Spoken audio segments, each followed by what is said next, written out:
मुख्यमंत्री पुष्कर सिंह धामी ने आज नई दिल्ली के चाणक्यपुरी में उत्तराखंड राज्य अतिथि गृह उत्तराखंड निवास का लोकार्पण किया। इस भव्य उत्तराखंड निवास का निर्माण लगभग 120 करोड़ 52 लाख रुपए की लागत से किया गया है। इस अवसर पर सबसे पहले मुख्यमंत्री ने अल्मोड़ा जनपद के मारचूला बस दुर्घटना में दिवंगत आत्माओं की शांति और उनके परिवारजनों को धैर्य प्रदान करने की ईश्वर से प्रार्थना की।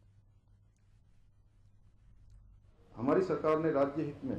अनेक ऐतिहासिक निर्णय लिए हैं, जैसे कि अभी आज सबसे बड़े प्रतीक के रूप में हमारे सामने साक्षात रूप से आदरणीय रंजना प्रकाश देसाई जी आज हम सब के मध्य में हैं। तो यूसीसी लागू करने की दिशा में कदम उठाने वाला पहला राज्य हमारा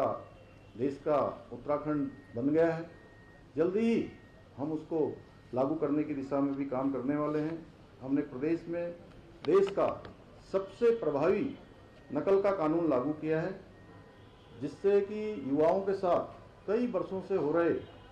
खिलवाड़ पर रोक लगाने में महत्वपूर्ण भूमिका निभाई है और प्रदेश के अंदर नौजवान युवाओं में, प्रतिभागियों में एक विश्वास पैदा हुआ है,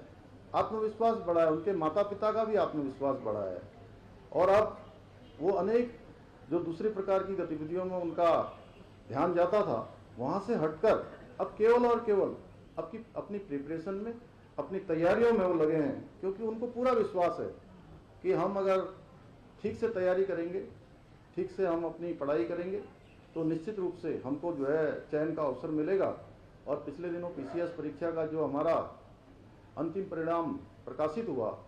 पूरे राज्य के अंदर मैं इस परिणाम के प्रकाशित होने के बाद पूरे राज्य के अंदर गया और पूरे राज्य के अंदर मैंने देखा कोई जनपद ऐसा नहीं है जहां 5 या 10 छात्र एवं छात्राएं प्रतिभागी उसमें सेलेक्ट नहीं हो रहे हों। सबको चयन का अवसर मिला है। ये बड़ा सुखद अनुभव था। और नकल का अध्यादेश लागू होने के बाद, क्योंकि आज मैं देख रहा हूँ बहुत सारे लोग हमारे एनसीआर रीजन के भी हैं, आसपास के भी हैं, उन सबको भी मैं कहना चाहता हूँ कि ये नकल का अध्यादेश लागू होने के बाद मैं अनेक स्थानों पर गया, राज्य के अंदर भी गया, अन्य स्थानों पर भी गया, तो जो छात्र, जो प्रतिभागी हैं वो तो खुश हैं, लेकिन उसके साथ साथ उनके माता पिता जब ये कहते हैं कि ये अध्यादेश आने के बाद हमारे बेटी को, हमारे बेटे को, जो पिछले कई सालों से तैयारियां कर रहे थे,